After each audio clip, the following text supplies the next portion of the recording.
এই ভিডিওর ক্লিপটুকু দেখেন।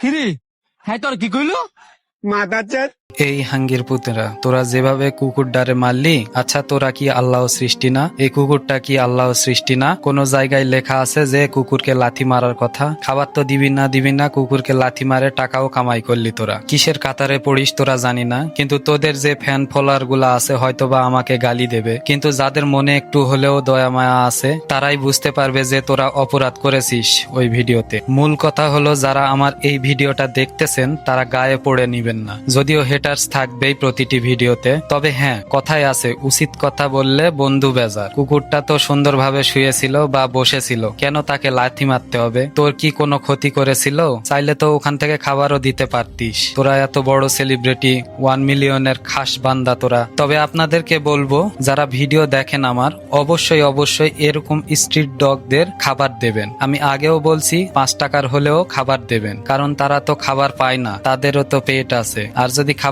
না দেন, মারবেন না। ওদের হেই করলে ওরা চলে যায়, সুতরাং রিকোয়েস্ট, এদের কখনো মারবেন না। আমার কথায় কেউ আঘাত পেলে বা মনে কষ্ট পেলে আমাকে মাফ করে দেবেন। আর এই ধরনের ভিডিও আমার চোখের সামনে আসলে আমি চুপ থাকবো না, সে যত বড়ই সেলিব্রিটি হোক না কেন। ধন্যবাদ সবাইকে আপনাদের মূল্যবান সময়টুকু আমার ভিডিওতে মন দিয়ে দেখার জন্য।